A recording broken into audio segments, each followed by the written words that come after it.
We're back again talking with Don Moore and BJ Leckman from Decision Associates M&A. And one of the last conversations we had, we talked quite a bit about EBITDA and why that's important for business owners, particularly those that are getting serious about selling their company, to be paying attention to it.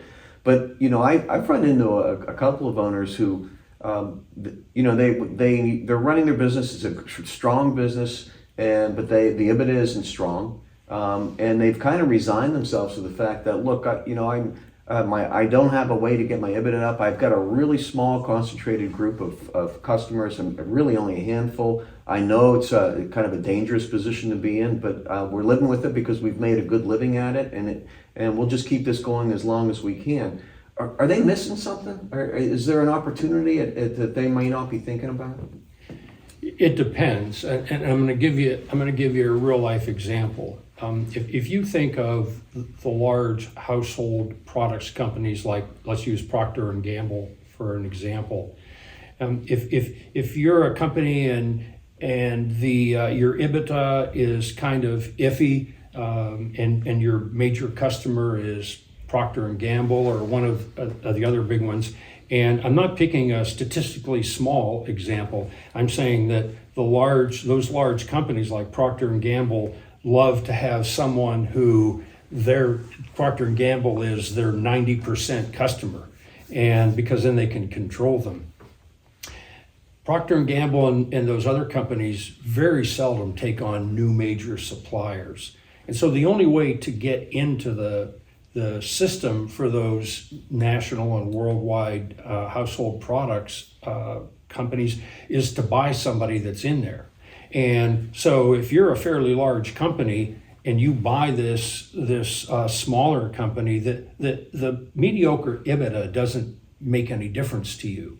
And again, this is a real world example where that company said, if I buy them, now I have a Procter and Gamble product ID and a Procter and Gamble vendor ID, and I'm into the Procter and Gamble system, which I couldn't get to any other way. And this product is now not 90% of my business. When I look at my whole portfolio, that product is 10, 15% of our business. Real life example. They're willing to pay substantially above what the EBITDA multiple would be because they're getting an entry into a company that they couldn't otherwise get into. And we sold one a few years ago. It was the same thing. It was a military contract. Mm-hmm. And the only way into that military sector was to buy somebody who had a contract, had a long-term contract with the military, and buying the company. You would think that the military would say, well, we have to re-examine this. They don't. If you buy the whole company as an ongoing entity, they'll do a review to make sure you're a financially stable company and the contract survives and on you go.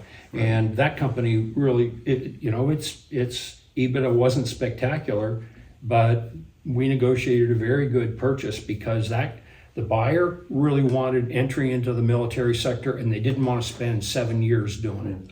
I think a lot of people might be surprised. I mean, Decision Associates M&A, has been helping companies for a number of years now, and buying and selling, and a lot of your clients have been in the region here. But you've in fact, engaged with buyers that are Fortune 500 companies who are out of the market. But they're, I think to your point, Don, are looking for a specific type of acquisition, et cetera. I mean, how do you go about dealing with these huge billion-dollar companies? And somebody regionally successful might be in the $50-100 million range. How does that happen? I'm not sure your question.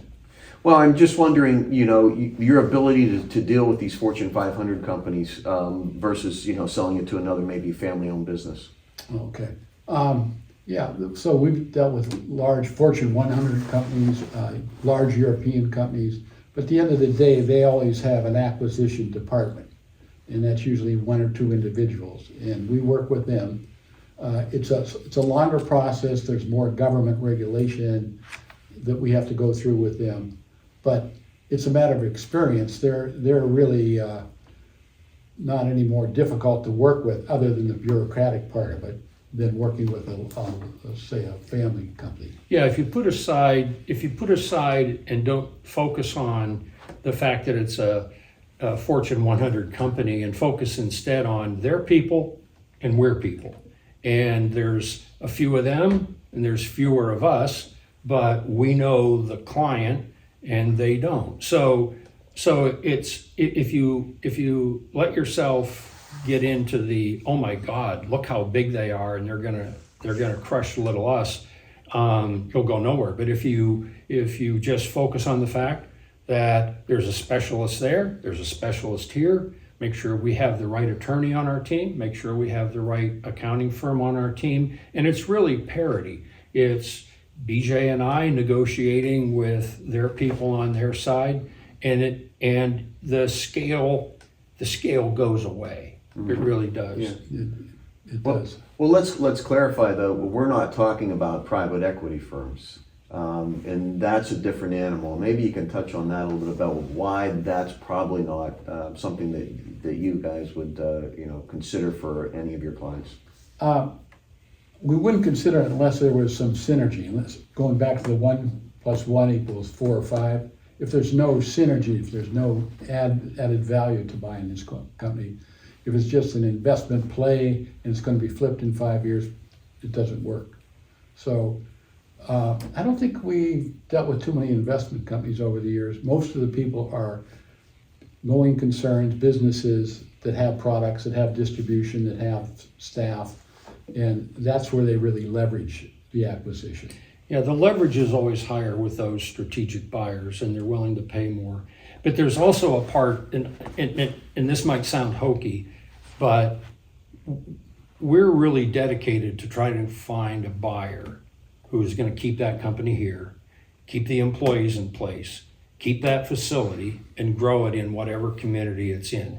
And every single business we've sold since 2008 is right where it was when we sold it, and it's bigger than it was when we sold it. More employees, more investment, sometimes in very substantially, and a investment banker type buyer isn't going to do that. Why does that matter to a business owner? Why does he care about if the company's going to stay in place as long as he's getting his payday? It's interesting, Mike.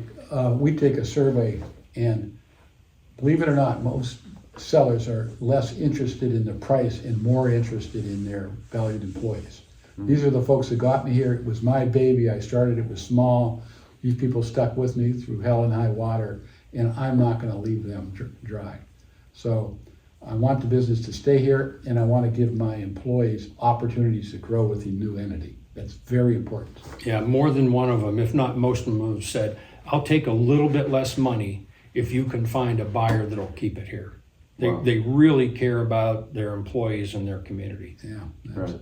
Really interesting. Deeply care. We had a transaction where we had a buyer that was out of state, came in, was going to give a asking price, everything looked good, but when we inquired, they were going to shut down the business here and move it to Ohio. And the owner said, nope, find somebody else. And we did. Yeah, that's just great to hear. Yeah. All right. Thanks, guys. I appreciate it. We'll be back with more news and information about this in our next segment. Thanks.